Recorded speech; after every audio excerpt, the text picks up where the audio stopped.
Señores auditores de Radio Portales, muy pero muy buenas tardes. Bienvenidos a nuestro programa de transmisión diaria Vamos Somos Chilenos.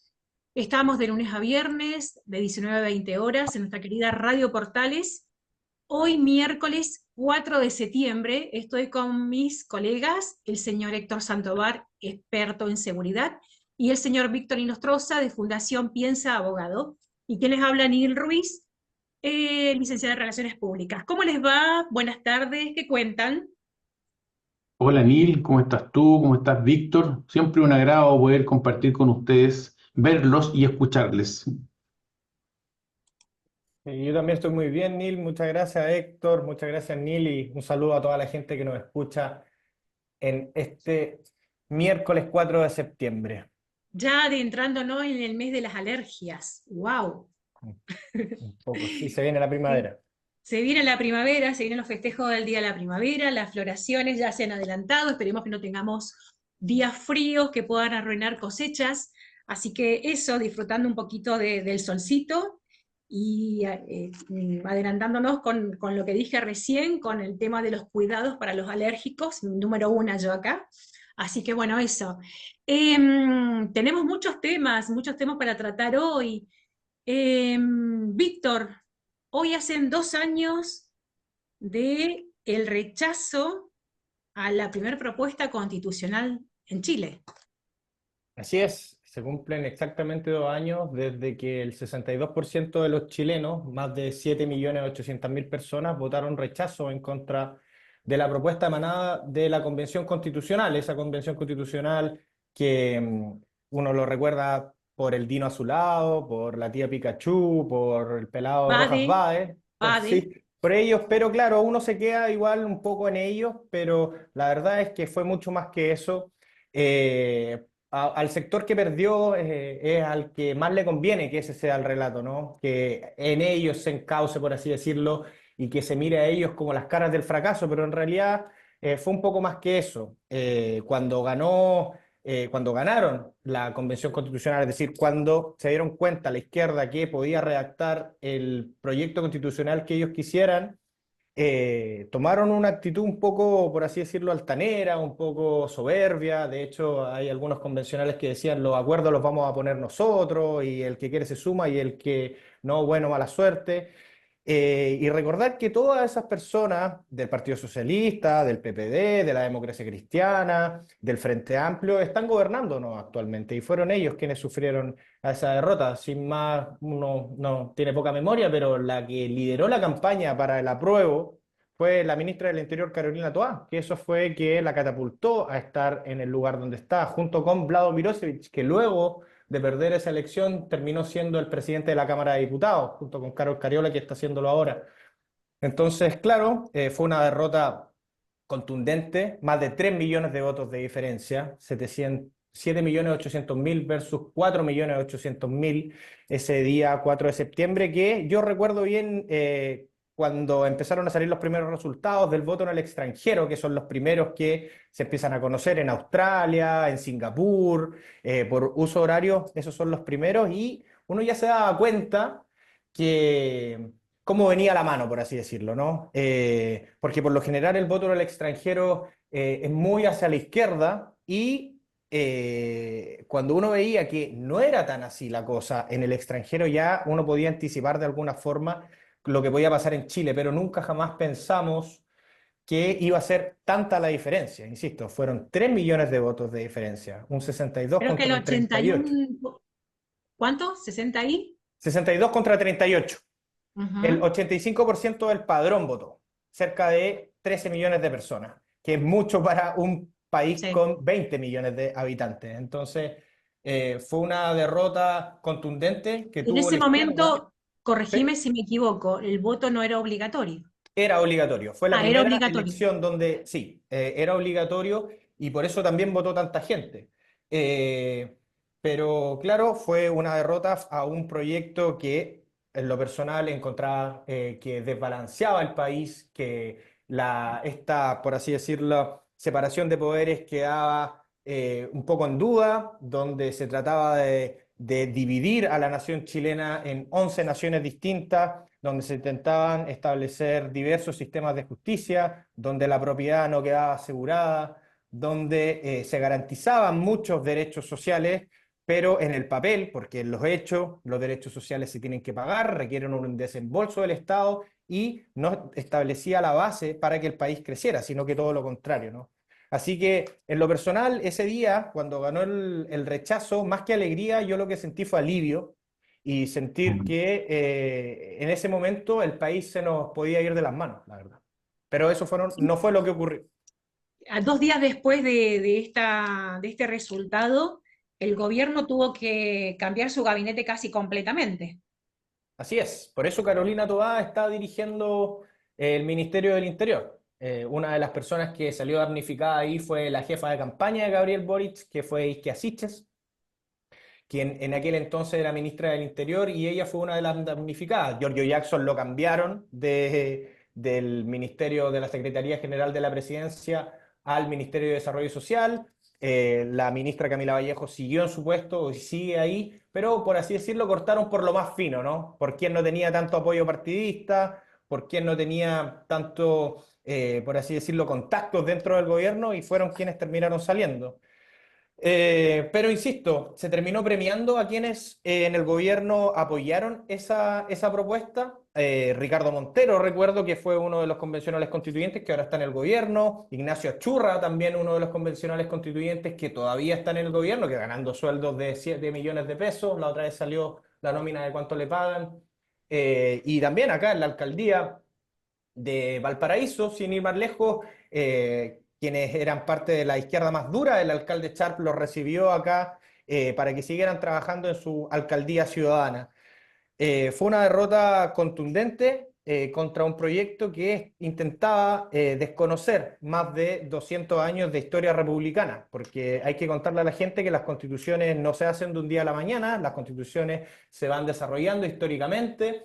Nosotros tenemos un legado de la Constitución de 1825, luego tenemos un legado de la Constitución de 1933 y también eso fue recogido en la Constitución actual, que termina siendo firmada ya no por Augusto Pinochet, sino que después de la reforma del 2005 tiene la firma de Ricardo Lagos, ¿no es cierto?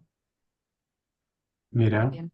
oye, ¿sabes lo que yo como ciudadano me recuerdo de estos pseudo personajes que querían cambiarlo todo? ¿Se acuerdan ustedes a propósito que entramos a este maravilloso septiembre, mes de la patria, que querían cambiar hasta el himno nacional? La De verdad bandera, que la bandera me parecía muy penoso terminar con nuestra historia, con nuestras tradiciones. Porque quitarle la identidad a un pueblo. claro, porque además yo creo que esta gente hace como una especie de match en lo que fue a lo mejor dictadura, gobierno militar, y como que todavía siguen teniendo ese sesgo de que el problema es ese o fue ese, y a partir de ello quieren desconocer la historia de Chile. De verdad que con tanta pena veía yo, decía, chuta, ojalá que esto no pase, que no cambiemos la bandera, que no cambiemos nuestro himno, nuestras tradiciones.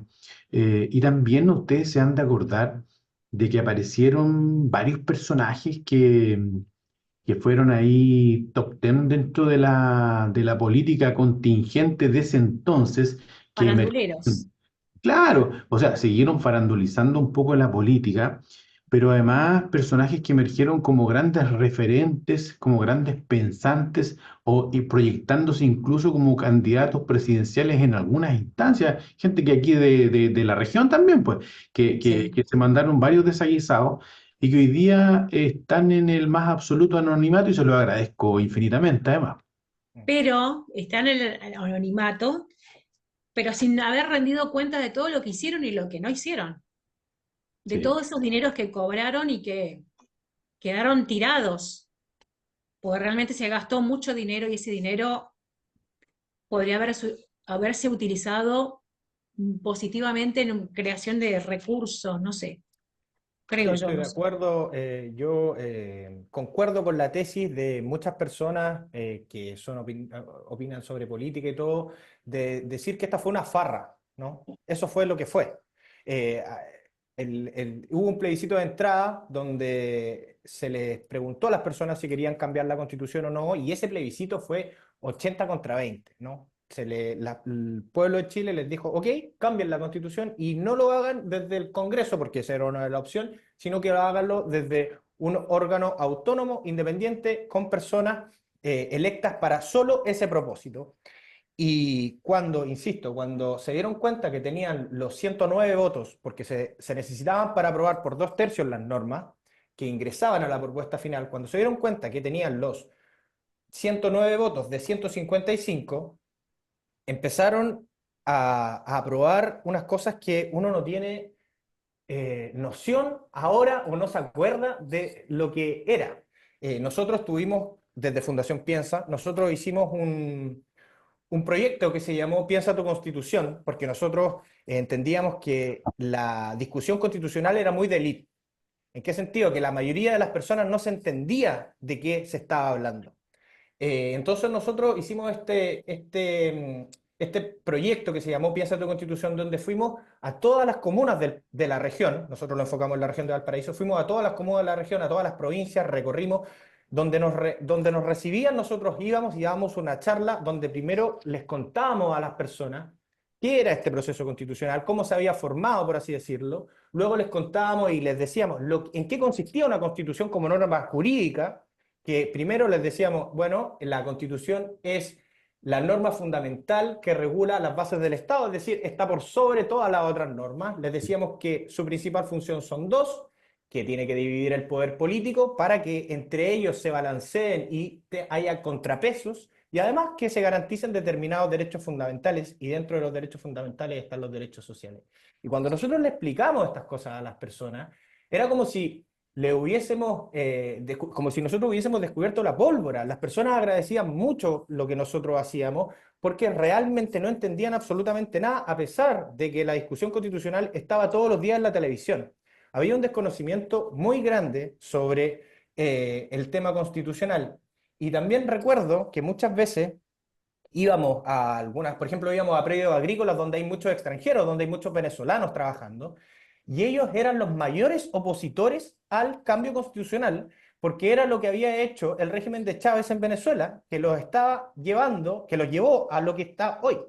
Entonces, muchas personas, yo nunca me voy a olvidar, en Cabildo, una señora ya de edad me decía, ¿saben qué? Esto nosotros no lo tuvimos en Venezuela, alguien que nos fuera a explicar lo que estaba pasando, y me dijo, nosotros nos quedamos dormidos. Eso fue lo que esa persona nos dijo. Y por eso estamos como estamos. Nosotros no sabíamos lo que estaba pasando en ese entonces en Venezuela.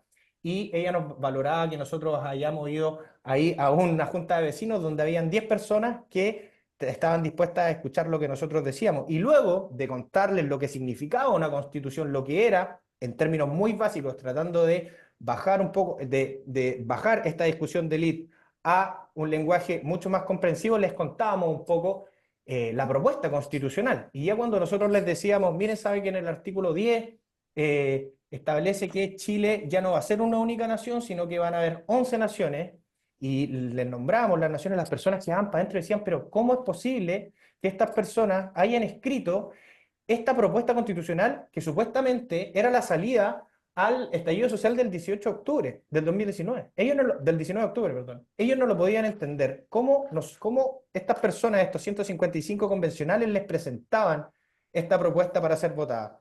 Y en la medida que nosotros íbamos viajando alrededor de toda la región de Valparaíso, íbamos palpando una especie de rechazo. Primero, una consternación por parte de la ciudadanía, y luego rechazo de decir, a ver, pongámosle ojo a este tema, que es importante. Y finalmente fue así.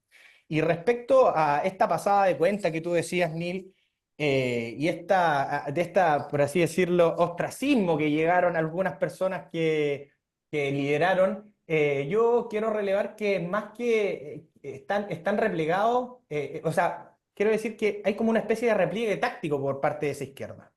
Es cosa que de leer la entrevista, yo le invito a todas las personas que nos escuchan hoy a que lean la entrevista que le hicieron al expresidente de la Convención Constitucional, Jaime Baza, donde no hay autocrítica por parte de él, que fue uno de los que lideró esto. Él presidente de la convención, vicepresidente, perdón, la presidenta inicial fue Elisa Loncón, vicepresidente de la Convención Constitucional.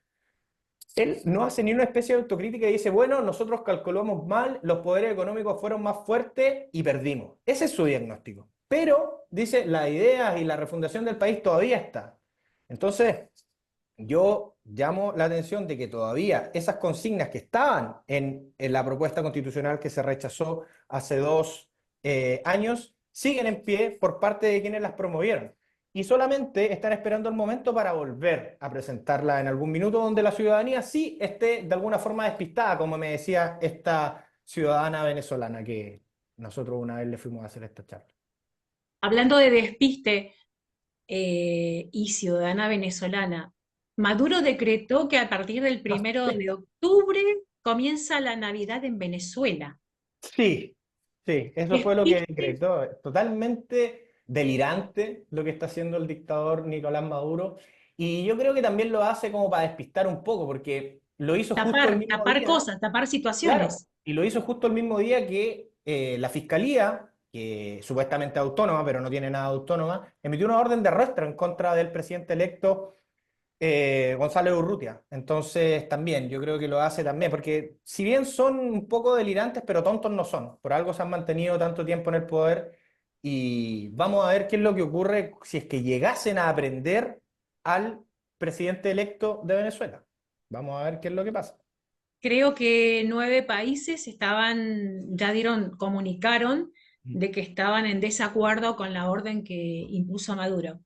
Pero puede ser que haya gente, sí, sí hay, gente que todavía crea, siendo adulto mayor, en los Reyes Magos, no sé, Reyes Magos acá no se festeja, pero en esas cosas, en esas incredulidades, ¿no? Que vivan en una burbuja y que no se enteren de lo que realmente pasa en su entorno. No, no lo entiendo yo no lo entiendo.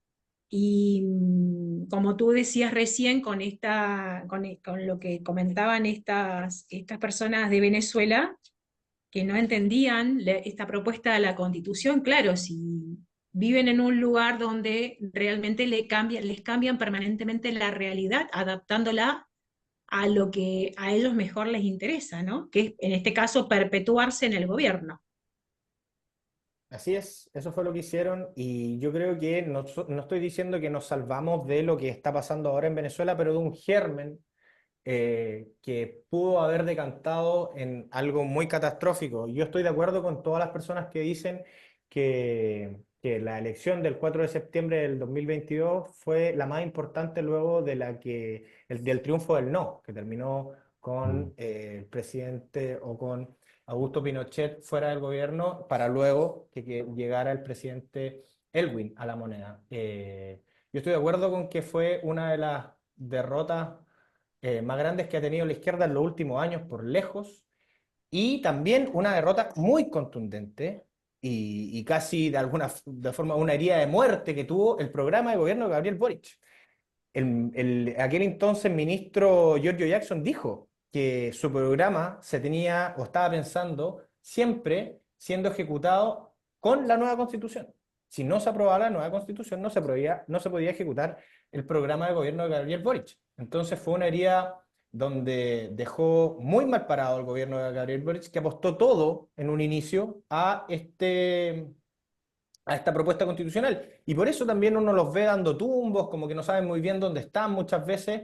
Y es por eso, porque quedaron sin su norma fundamental, ¿no? Sin por así decirlo, su Su eje, máxima, su su máxima. máxima para gobernar. Porque como dijo, insisto, el amigo y ministro, ex ministro ya, Giorgio Jackson, que su programa de gobierno lo pensaron siempre eh, siendo ejecutado con la nueva constitución de la Convención Constitucional.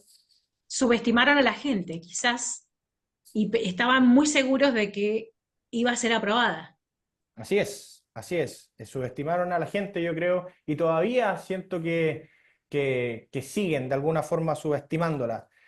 Vamos a ver qué es lo que pasa ahora con las nuevas elecciones, vamos a ver cómo la gente termina castigando al gobierno o no, pero yo creo que sí, hubo una especie de subestimación y también una especie como de algarabía, como de, por decir, borrachera, ¿no?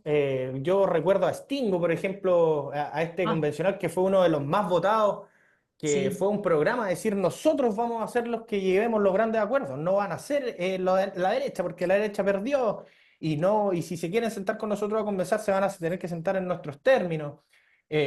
También recuerdo haber, cuando explicó él, con muy poco tino que le sirvió mucho a la campaña del rechazo, cuando explicó el sistema de pensiones, cuando decía, ahora va a ir una cuenta que ya no va a ser tu platita, así yo lo recuerdo, que él decía eso. También un convencional constituyente que votó desde la ducha. Estaba la tía Pikachu que se fue a meter al hemiciclo de la Convención Constitucional con el corpóreo del Pikachu. Recuerdo también que hicieron una especie de machitún en el patio del ex Congreso Nacional.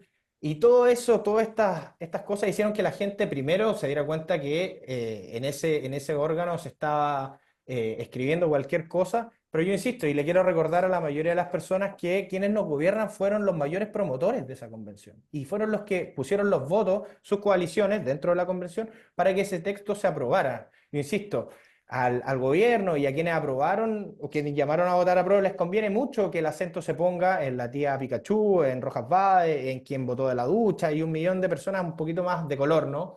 Pero acá, por ejemplo, en la región de Valparaíso, nosotros teníamos a la senadora Isabel Allende haciendo campaña por el apruebo, al senador Ricardo Lagos Weber haciendo campaña por el apruebo. Recuerdo también a la ministra Camila Vallejo saliendo en la Plaza de la Constitución en un kiosco a firmar constituciones, a entregarlas, lo mismo el presidente Gabriel Boric, y bueno, ¿para qué decir los convencionales constituyentes que iban por el apruebo? Entonces, ahí tenemos una muestra de qué tan lejos puede llegar la izquierda más extrema si es que se les deja. Y eso fue.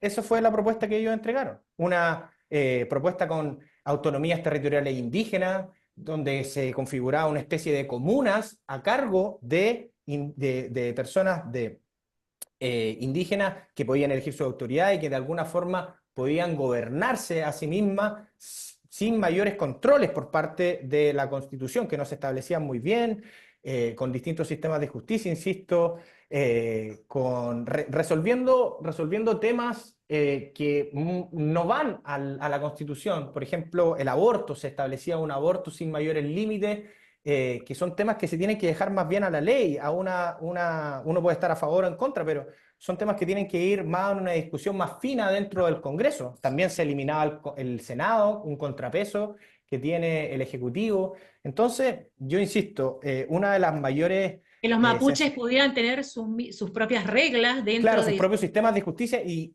11 sistemas de justicia distintos. No es como uno para los indígenas, y otro para los más, por así decirlo, chilenos, sino que Claro. Ah, teníamos 11 que era, tener 11 códigos penales. claro, una especie, claro, y no se sabía muy bien con la incertidumbre que eso generaba.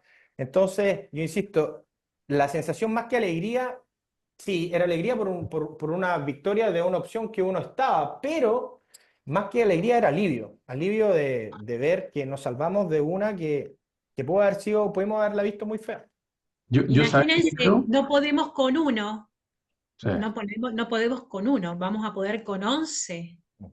mira, yo creo que de verdad se le restó un poco de dignidad a la política con esos personajes que de verdad yo creo que tienen conciencia que no hicieron algo bueno. ¿Ah? Hoy día a lo mejor no tienen la capacidad pública para decir que erraron.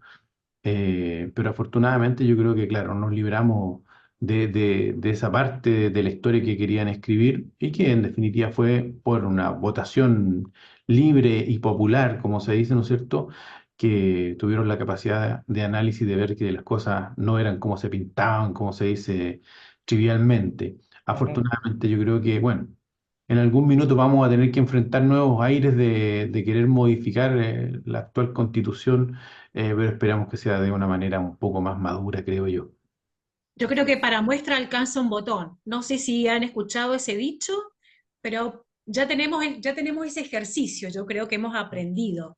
En este caso hemos aprendido y se puede remediar muchas cosas, así que eso es lo bueno. Bueno, se nos terminó el tiempo para el primer bloque, así que luego de una breve pausa musical nos volvemos a encontrar. hasta dentro de unos minutos. Gracias. Señores auditores de Radio Portales, bienvenidos a nuestro segundo segmento. Hoy día miércoles 4 de septiembre. Estamos hablando un poquito de todo, de temas actuales, y entramos en el mes de la patria. ¿Ustedes saben el origen del tiki tiki tiki y el tiki tiki ti? ¿De dónde Bueno, surge esa palabra? Según lo que yo he entendido, no soy experta en el tema, pero es lo que he leído. ¿No? ¿No? Ninguno se arriesga. Supuestamente es el baile o el coqueteo entre el gallo y la gallina. Ah, claro, esa es la cueca. La cueca como Claro, que la surge cueca. Entonces, de ese cortejo entre el gallo y la gallina, pero no el tiquitiquití, por así decirlo. bueno, de ahí surge, porque Ah, es el claro, ruido que hacen en ese claro. coqueteo, en ese Sí, sí, cortejo, sí. y de ahí surge el tiki tiki ti. Claro. Viene del gallo entonces y la gallina. Claro. Exactamente, de ese coqueteo. Eso es lo que, por ahí puede ser que algún auditor tenga alguna otra versión o ¿Mm? algo que podamos incorporar en nuestros conocimientos inútiles, que para mí no son tan inútiles, son No, útiles. no, sí. Pero bueno, eso era algo que quería comentar en el mes de la patria. Y hoy se cumplen, a ver, yo les leo, hoy hoy hace 72 años del primer voto femenino en Chile. 4 de septiembre de 1952, eh, dice que, estoy tratando de leer, fue en 1934 cuando se aprobó el voto femenino para las elecciones municipales, un avance significativo pero insuficiente para la lucha por la igualdad de los derechos políticos, y finalmente en 1949 se dio paso decisivo y se concedió a las mujeres el derecho a votar en las elecciones presidenciales y parlamentarias. 4 de septiembre de 1952, las mujeres chilenas pudieron ejercer su derecho al voto en una elección presidencial por primera vez, contribuyendo a la elección de Carlos Ibáñez del Campo como presidente de la República. Así que 72 años. mira, Un buen avance y logro en ese momento, ¿no? Realmente muy importante. Muy importante. Tema de seguridad. Una turba ingresó a una farmacia en Santiago, robaron distintos elementos y ahora ordenan el cierre de la farmacia. ¿Por qué tenemos que nosotros encerrarnos si no hacemos nada, si estamos trabajando legalmente y a los que provocaron todos esos desmanes y delinquieron están sueltos? A ver, ¿por qué? difícil respuesta, pero mira, va- hagamos un poco de recordar, iba a decir clases anteriores, pero no, recordar ediciones anteriores, cuando hablamos del delito como fenómeno social, porque dijimos que era un fenómeno mutante, que cambiaba, ¿no es cierto?, que se transformaba, que migraba, y hoy día, creo que también lo conversamos, que dijimos que teníamos que irnos acostumbrando un poco a esto de los abordazos o los turbazos. ¿Por qué? Porque, claro, ya hoy día robar cajero automático no es negocio porque tienen medidas paliativas, ¿no es cierto? El tema de los portonazos también, la gente de los condominios tuvo que cambiar su forma de vida porque hoy día hay portones antiportonazos que son más rápidos. Los autos tienen GPS, si tú te vas con la llave que no es la llave que es la que estábamos acostumbrados, esa que se introducía, sino que es magnética, el auto se detiene en un par de metros más allá. Entonces hay que ver una nueva forma de delinquir. Entonces, la seguridad privada en Chile, que es la que está en los locales comerciales, en los malls, en el retail, ¿no es cierto? También ha ido mejorando, hay más cámaras, hay más guardias de seguridad. Ustedes se han dado cuenta que esta gente que viste con una chaquetita roja hoy día también se ve más, o de verdad que parecen algunos tanto como militares con esas tenidas, ¿no? Bueno. Entonces, cuando hay dos guardias en una farmacia, llegan 10, 8, 12 personas y arrasan con lo que hay, ¿no es cierto? Hay una superioridad de personas y no se usan armas de fuego, no se usan armas blancas, por lo tanto, claro, no hay una intimidación tácita. y ahí me puede corregir Víctor desde el punto de vista jurídico, eh, y se produce el saqueo de las especies, entonces nos vamos a tener que acostumbrar a eso. El peligro está es cuando eso ocurra en los condominios, en las casas. Entonces, ahí está lo que está ocurriendo con esta farmacia, que a mí me parece de verdad aberrante que una institución pública, en definitiva, esté disponiendo el cierre, porque está, o sea, me imagino que podrán colocar un amparo económico, porque están coartando la libertad de trabajar. ¿Qué es lo que va a pasar con estas personas? ¿Se las van a tener que reubicar o no? Pero si el mismo Estado me está diciendo que tengo que cerrar. Tengo que eh, cerrar porque yo soy un ente o un organismo privado sí, donde tengo riesgo de acción delictual del entorno. O sea, tengo claro. riesgo de que quieran volver a delinquir contra mí. Es que, Es ¿sabes lo que eso. pasa? Claro, Neil y Víctor, es que yo creo que esa es la señal inequívoca que la política pública en términos de seguridad ha fracasado.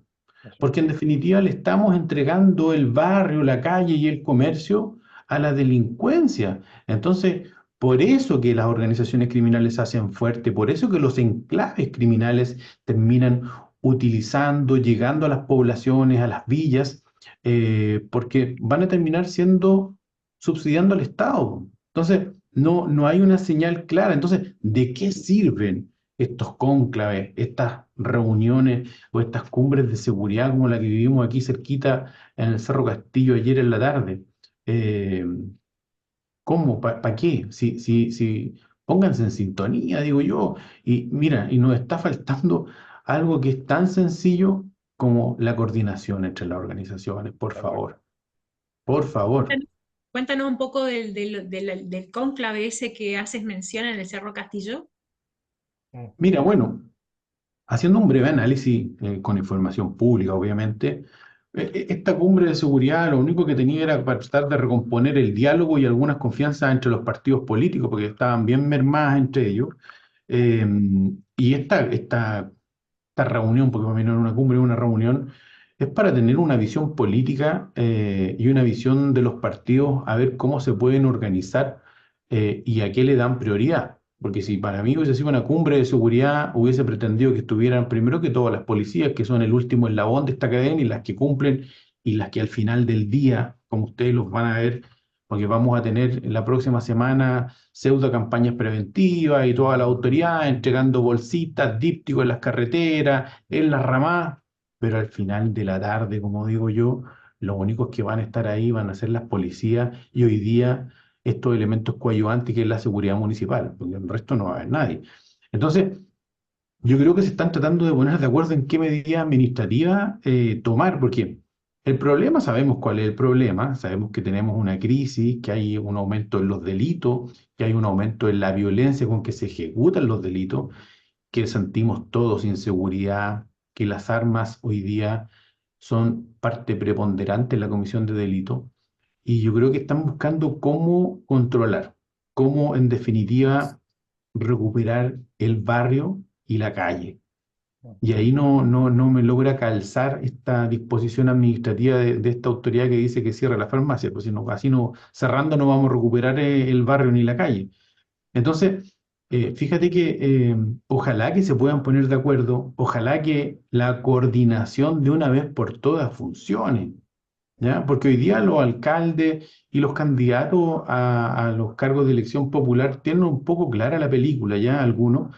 Hoy día están hablando, por ejemplo, varios alcaldes en el déficit de policías por sus comunas, lo que me parece bastante bien, porque eso es un instrumento para poder ir a golpear la puerta de este Estado que nos tiene que proporcionar tranquilidad, seguridad y bien común, pero que siento que está como muy al debe.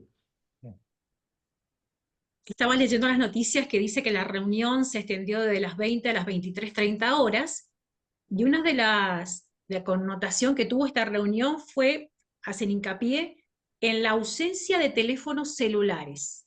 Sí. O sea, hay un poco de experiencia con respecto de las escuchas telefónicas, ¿no? O hay un poco de susceptibilidad con el tema de grabado de audios, etcétera, etcétera. Sí, eso ya ocurrió. Bueno, es común que el presidente de la República llame a estos cónclaves. El presidente Boric le encanta en Cerro Castillo, le encanta venir, porque todavía parece que es nostálgico de su etapa de parlamentario cuando estaba en la oposición. Eh, pero claro, todas estas reuniones son secretas, por así decirlo, y recuerdo el año pasado, un diputado entró tránsfugamente, clandestinamente, un celular y grabó. Entonces fue como muy, lo condenaron, o sea, le Sí, dijeron que no podía hacer ese tipo de cosas, porque era una reunión privada, ¿no? privada. Estratégica, Ujú. ¿no? Sí. Pero sí, duró cerca de 4 horas la reunión. Me llamó la atención que una diputada de la Comisión de Seguridad de derecha, Gloria Navelian, salió con muy buenas sensaciones, cosa que me llama la atención y me hace ser un poco optimista de estas reuniones que muchas veces terminan en absolutamente nada. Entonces esperemos, y decía decía la diputada que veía al presidente con un tono muy serio, con mucha voluntad política, para hacerle frente a esta ola delictual que también hablaba Héctor. Y esperemos que sea así, ¿no? Esperemos que sea así y sobre todo también en términos de, que también decía Héctor, que algo muy importante, que es la coordinación, ¿no? Es la coordinación entre las distintas instituciones del Estado. Porque si, por ejemplo, los diputados y los senadores, que es el poder legislativo, no están trabados, por así decirlo, se cortó el diálogo en temas de sacar este fast track legislativo, este Ministerio de Seguridad que está todavía en comisión mixta, no vamos a avanzar. Si el presidente de la República y el Poder Ejecutivo no son capaces de tener la real voluntad política de ir a buscar a los narcotraficantes y ir a buscar al crimen organizado, no va a resultar. Y también, no sé si leyeron la noticia, pero lo que pasó en Ovalle con el Tribunal de Garantía que liberó a estos a 23 imputados por narcotráfico, luego que estos pagaran la fianza de 2 millones cada uno. 2 millones de pesos cada uno pagaron los 23 imputados que quedaron en prisión, quedaron en libertad, supuestamente iban a quedar en prisión preventiva, y que luego la Corte de Apelaciones tuvo que rectificar el fallo del Tribunal Oral y ahora no los pueden encontrar. Entonces, ahí uno ve el epítome de la descoordinación, porque el Poder Legislativo está trabado, el Poder Ejecutivo no está haciendo sus acciones y los jueces están fallando de una forma que muchas veces uno no entiende. Entonces, ¿es necesario estos cónclaves? Sí, pero ya basta de cónclaves, basta de reuniones, porque lo que quiere la gente es poder caminar por su barrio, poder ir a una farmacia y no tener el riesgo o no sentir el riesgo de que va a haber un turbazo y luego, bueno, si bien, como tú bien decías, Neil, cerraron la farmacia, pero qué bueno puede tener, porque luego al otro día o los dos pocos días después de haber cerrado la farmacia, en el supermercado del frente ocurrió el mismo delito. Entonces, traspasar la labor de la seguridad a las entidades privadas, como es una farmacia, no es la solución. Es, en el fondo, desatenderse del problema, que es el resguardo del orden público, que es el principal labor que tiene el Estado de cualquier país. Si un Estado no es capaz de poder mantener el orden público, es un Estado que está en pie de ser un Estado fracasado. Entonces, Sí. la idea es no Efectivamente. trasladarle a los privados responsabilidades que son públicas y esencialmente públicas, porque el monopolio del uso de la fuerza no lo tienen los privados, lo tiene el Estado. Es parte de cómo nos enseñaron a nosotros que tenemos que vivir en sociedad, ¿no? Entonces, hay un sinsentido de parte de la Dirección del Trabajo con estas resoluciones. ¿Quién puso al director de la Dirección del Trabajo ahí? Fue el presidente Boric. Él lo puso ahí. Entonces, no se entiende, ¿no? No se entiende y al final parece esto el mundo al revés, es como el colmo. Estos chistes del colmo, eso es. Entonces, yo insisto, está bien que haya habido un buen tono por parte del presidente en este cónclave, pero tiene que haber coordinación y tiene que haber voluntad, como bien decía Héctor. Sí, Sí. pero, por ejemplo, les hago una, bueno, hablando del tema de escuchas telefónicas. caso Hermosilla. Mm, Sácame, Víctor, tú que eres abogado, de una duda. Un abogado penalista, mm, interpreto yo, que se debe dedicar o abocar a temas penales. sí. En el caso de Hermosilla, creo que es Juan Pablo, ¿cierto? No, Juan Pablo Luis Hermosilla es el imputado y Juan Pablo Hermosilla es su hermano, que es su abogado. es su abogado y él es abogado penalista. Sí, porque lo está defendiendo en una causa penal. Bien, pero estuvo a cargo del Cabal, causa Sokimichi Cabal, estuvo a cargo de la Comisión Antiterrorista, que fue Sí, derogada, defendió también a Carolina Toá con el tema de la desaparición de las platas claro, municipales. O todo sea, eso eran imputaciones de delitos, claro, y todo lo que tiene que ver con el delito es el derecho penal. Entonces, ujú, claro, sí, son personas muy especializadas, personas que no, por así decirlo, no defienden a cualquiera, ¿no? Hay que tener claro, contactos, hay que tener dinero para dinero, contratarlos, porque son personas que están en la elite, ¿no es cierto? Están en la elite de Chile, todos los países tienen elite, y también, como toda la elite, son personas, cometen delitos y necesitan personas que los defiendan. Y ahí salía Luis Hermosilla, Juan Pablo Hermosilla, y hoy día creo que sí, el tribunal debería entregarle todos los chats del teléfono que se le incautó a Luis Hermosilla y vamos a ver qué es lo que sale de esos chats. Primero, si lo hacen público. El abogado de Luis Hermosillo, su hermano Juan Pablo, dijo que lo iba a hacer público, pero no sé, del dicho al hecho a veces es difícil, es complicado y también muchas veces, claro, está el deber de secreto muchas veces en distintas investigaciones, quizás vulneren un poco ese principio, pero vamos a ver qué es lo que ocurre hoy día. Está bastante bullado este caso de Luis Oye, Hermosí.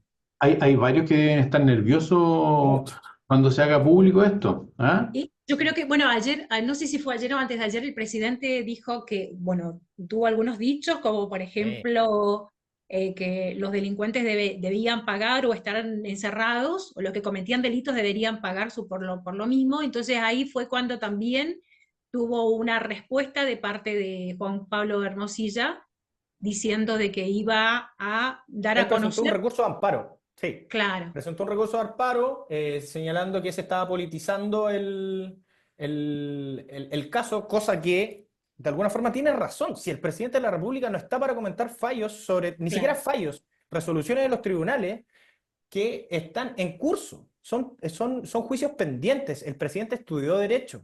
El presidente sabe lo que puede y lo que puede hacer en el Pero marco no se jurídico. recibió. No se recibió, pero igual estudió derecho. Él Le sabe lo que quedó, está le haciendo. quedó ese ramo pendiente para No, le allá. quedó lo más difícil, la verdad, que es el examen de Claro. grado. Él, creo que, si no tengo mal recuerdo, lo intentó 2 veces y no pudo pasarlo, pero bueno, es una de las cosas más difíciles las personas que estudian Derecho. Pero independiente haya pasado o no haya pasado, el RAM o el examen de grado, el presidente sabe, y lo peor que para mí, que es agravante, es que si bien hace esta declaración, que él se pone muy contento de que los poderosos también vayan a la cárcel, por así decirlo, luego de que le dicen, oiga, usted es el presidente de la República, usted no se puede meter o no puede opinar sobre fallos, sobre todo litigios pendientes, usted puede tener una opinión personal, pero usted es la cabeza del Estado, usted es el Ah. funcionario público número uno, por así decirlo. No puede estarse Ahí metiendo. pierde un poco el rumbo. Yo creo Pierde que un poco, el claro, presidente, yo respetando mucho el cargo, la dignidad del cargo de ser presidente de la República, creo que la gente está interesada, preocupada en que se den señales hoy día contra lo que a todos nos preocupa, que es el tema delictual, ¿no? Y más allá del señor Hermosilla, la verdad es que no tiene mérito defenderlo este señor. eh, eh, pero la gente está preocupada en definitiva de que no le roben, de sentirse segura, de que no le roben el celular, de que vayan en la micro tranquilo y no lo asalten, de que lleguen a su casa y cuando lleguen después del trabajo estén todas sus cosas.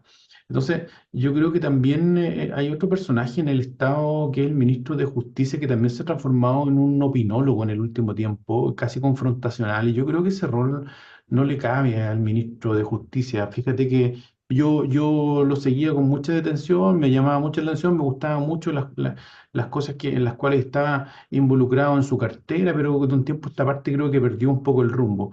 Eh, ojalá.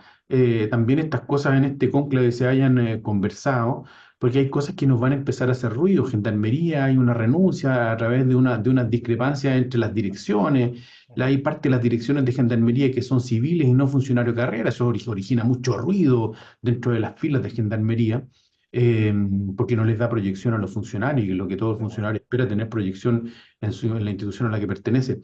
Pero fíjate que a propósito de lo que decía Neil, en esta cónclave, también se tocó la incidencia de la migración en el fenómeno delictivo, porque es un fenómeno y antes a lo mejor nos podían crucificar por hablar de que los extranjeros estaban involucrados en la delincuencia. Hoy día no, es parte de la realidad, ¿no es cierto? Hay 3.000 indocumentados que están en espera de expulsión. Bueno, y sabemos dónde vive esta gente, sabemos dónde reside, porque obviamente no tienen propiedad, arriendan, van de un lugar a otro, de una región a otra tal vez.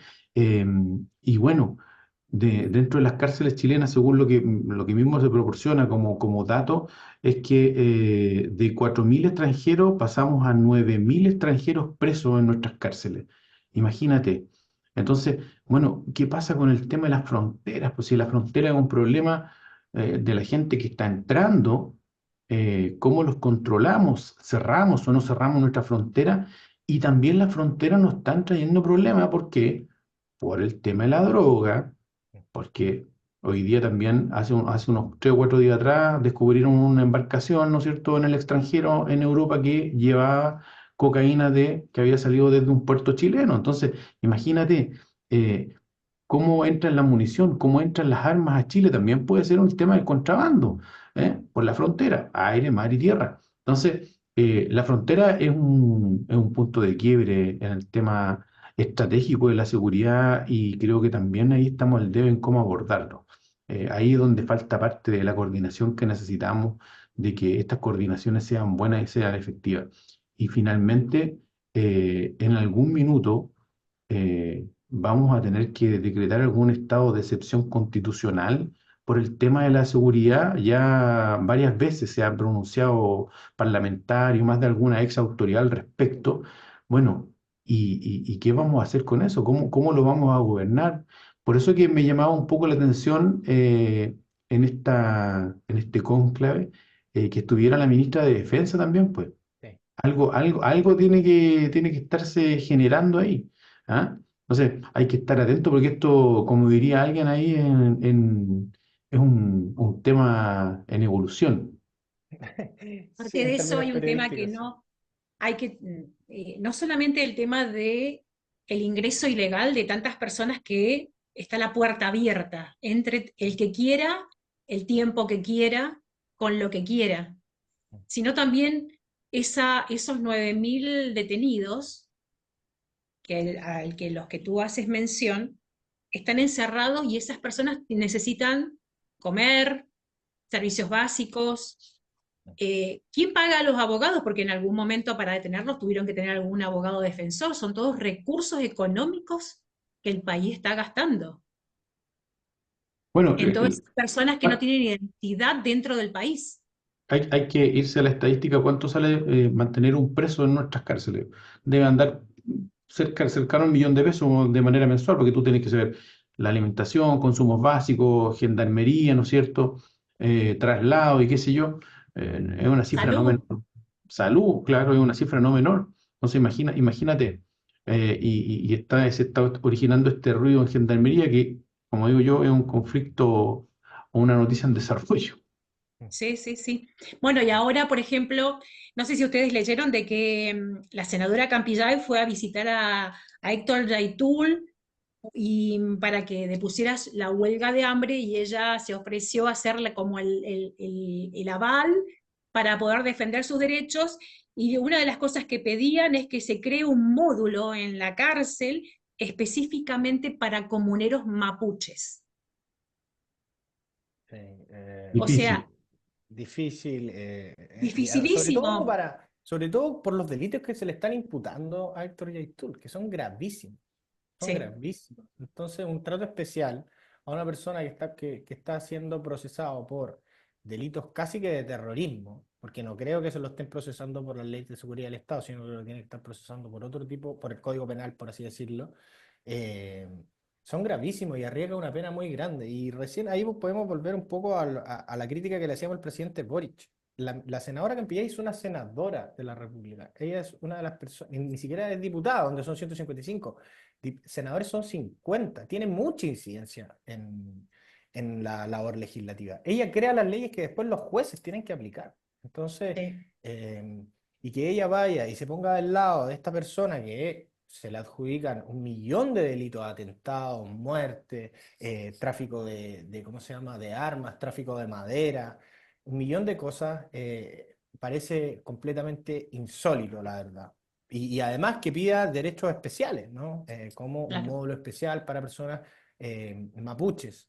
Yo creo que al final del día somos todos somos todos chilenos, incluso los mapuches. Yo por lo general también tengo ascendencia mapuche, mi abuelo es del sur y todo, pero me siento chileno, ¿no? Entonces, eh, ahí también podríamos volver a lo que se decía también en la Convención Constitucional, que trataron de alguna forma dividir entre pehuenches, mapuches, chilenos, huilliche.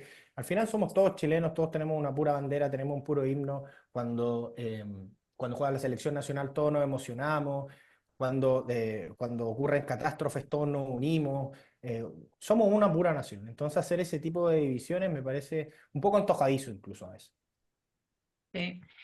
Hablando de la selección, bueno, hablando de la selección nacional de fútbol, juega Sí. con contra Argentina el día jueves. Así es, jugamos mañana, si no me equivoco, a las 8 de la noche, 20 horas, contra la selección a campeona del mundo, Argentina, en Argentina. Así que va a ser bastante difícil. La selección argentina va a jugar sin Messi, tengo entendido, no lo convocaron porque Sí. está lesionado. Pero aún así es la selección campeona, es la selección que tiene buenos jugadores de talla mundial y Chile no viene muy bien en las eliminatorias. De hecho, creo que no estamos en puestos de clasificación. Así que ojalá con toda la fe poder ir y rescatar puntos, ya El sea un buen empate o una espectáculo. victoria, sería hermoso. Yo creo que más que nada es rescatar un buen espectáculo futbolístico, sin ningún También, tipo de ojalá, pero contingencia. al final del día la tabla es la que importa, hay que ir La al mundial. rivalidad. Y ojalá podamos, mire, cuando Chile, porque no hay ambiente de selección, hay que decirlo, ahí está, la gente está muy desatendida, y cuando a Chile de alguna forma no lo pescan mucho, no le tienen mucha fe, pues puede de alguna forma dar algún tipo de sorpresa. Así que esperemos que eso sea lo que ocurra mañana. Ujú, bien. Bueno, se nos fue el programa, se nos fue rapidísimo. Me estaba Ujú. acordando que habían convocado esta semana, hace un par de días, convocaron a los jugadores del Colo-Colo Mm, para declarar por el tema de los carnés de conducir falsos. así Pero es, bueno, nota al al margen, pie, porque claro, se nos terminó el tiempo. perfecto. Yo me voy despidiendo, les deseo un excelente resto de semana y estamos en contacto el próximo miércoles. Así es. Chao, chao, un gusto. Chao, Neil, Víctor. Chao Neil, chao Héctor, un gusto y saludo a todas las personas que nos escuchan. Chau, chau.